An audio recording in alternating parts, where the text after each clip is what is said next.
All right, guys. So what's up? So I thought this was an excellent infographic here because then it gives you a good representation of what's really going on, right? Um, so I know a lot of times people are just jumping into tournaments and last minute or the grapplers scheduling timeline of when they're actually going to compete.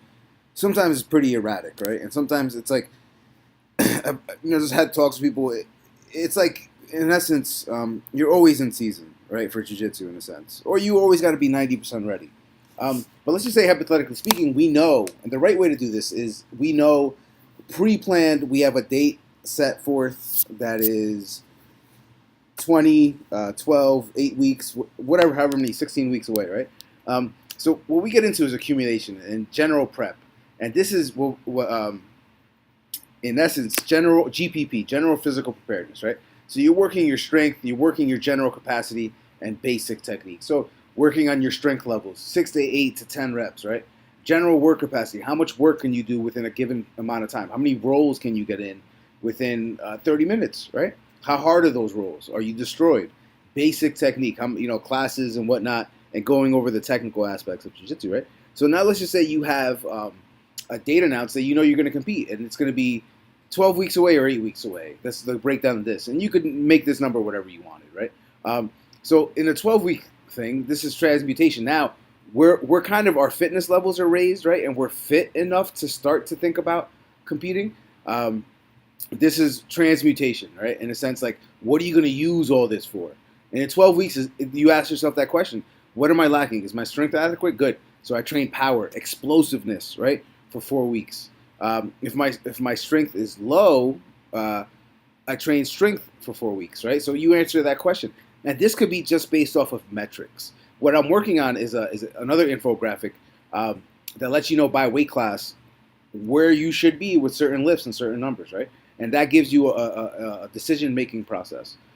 So either of these, yeses or nos, go back to 8 weeks because you're going to train this for 4 weeks, or you're going to train strength for 4 weeks, depending if whatever. So now we have 8 weeks left, right? Now, when you're at that 8 week mark, how is your conditioning? How tired are you? Where, if you get into heart rate variability, meaning like where your heart rate is or how fast, you jack up your heart rate to 150, 60 beats, how fast does it get back down to like 130? That's fitness. That's efficiency of the heart, right? Is your conditioning adequate? Good. Then that's not something you need to worry about. Just keep working on your strength training, right?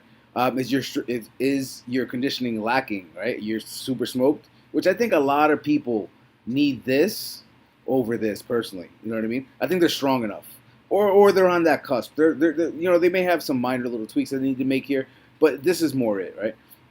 And if it's not, then you go train. Like if you're not strong enough still, train strength for 4 weeks and then conditioning for 4 weeks, right? So the question asked, like, how do I work on my conditioning? That's the law of specificity. Whatever you do, you need to do more of that. And so if a wide receiver, he needs to run more routes all the time, right? And get used to the play clock. If it's jiu-jitsu guys, you need to roll more. That's it. And what I like doing is we get the availability to travel to different schools. Like the intensity is heightened a little bit when you go to different schools to train, right? So that's an excellent way to do things. And then again, if your strength was adequate, you're going to keep working power, right? And that's explosiveness, so the plyos and stuff. But remember this, and I've had these talks before with people, this is only okay to do some explosive training when you're really fit, right? And you're strong enough to express that strength in what's called power. And then the 2-3 weeks of before, or a week before the fight, this is recovery and super compensation. There's no way you're gonna skip this timeline here, right? So at this point, when you're 2 or 3 weeks out, the work is done. It should have been done already, right? And if it's not, it's because you had no game plan. And then usually what people do is they're trying to cut weight really fast, or they're trying to, oh my God, I gotta compete, I gotta go live now all the time, I gotta make more classes, and then now this is your fight, right? But I want you guys to have an idea, a general scope of this is the way that you should be looking at your training. Not only the general the GPP or physical preparedness side, but also the skill side, right? This is an adequate way to go about it, and you need a plan. All right, guys, Coach Blue here. See you later.